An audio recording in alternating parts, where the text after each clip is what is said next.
हरियापुर गांव में सुबह की हलचल शुरू हो चुकी थी। एक पुरानी सी झोपड़ी में लोहार माधव अपनी पत्नी राधा और बेटी चमकी के साथ रहता था।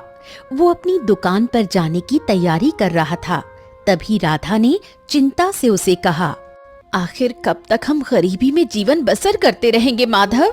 आपके पास वो ताकत है जो लोहे को भी झुका दे, लेकिन हमारी आमदनी ना के बराबर है। अरे धैर्य रखो राधा, धैर्य। जो मनुष्य ईश्वर पर विश्वास रखता है ना, उसकी किस्मत जरूर बदलती है। और मुझे यकीन है मेरा समय भी बदलेगा, देखना। गांव वाले हर बात पर सलाह लेने आते हैं तुमसे, लेकिन किसी को भी तुम्हारी गरीबी पर तरस नहीं आता। हाँ, मैं लोहार हूं राधा, पर हाथ फैलाना नहीं जानता। हाँ, गांव वाले मुझसे सलाह लेने इसलिए आते हैं क्योंकि मुझे लालच नहीं है। जिस दिन लालच आ गया, मैं भी औरों के जैसा हो जाऊंगा, समझी ना? चलो अब मैं जाता हूं। माधव अपने औजार उठाकर दुकान की ओर निकल पड़ा। कुछ देर बाद माधव दुकान पर बैठा ही था कि गांव का मुखिया वहां आ पहुंचा। अरे माधव अरे भाई, मेरे घोड़े की नाल टूट गई है, क्या ठीक कर दोगे क्या? अरे मुखिया जी, ये भी कोई पूछने की बात है? यही तो मेरा काम है।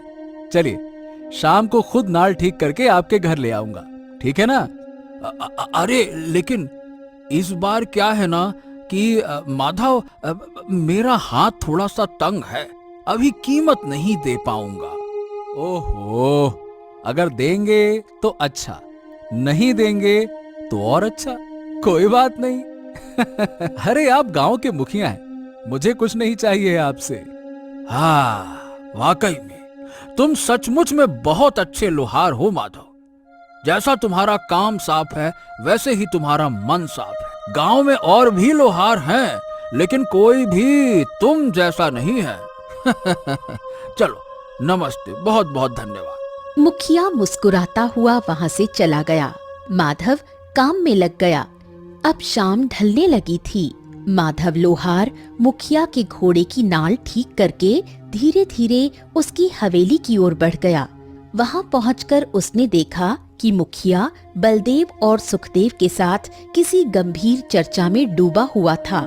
मुखिया ने माधव को देखा और एक हल्की मुस्कान के साथ कहा, हाँ अच्छा हुआ माधव जो तुम आ गए।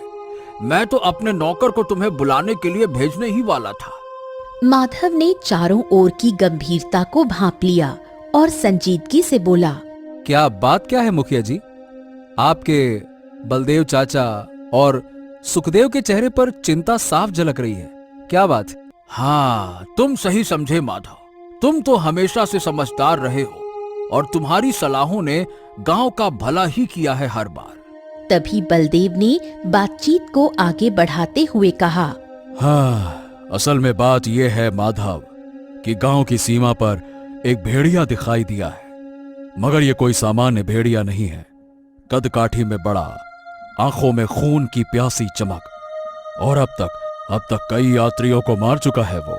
हाँ, और अब गांव वाले डरे हुए हैं, कोई भी यात्रा करने के लिए तैयार ही नहीं है, और इसीलिए व्यापार ठप पड़ गया है।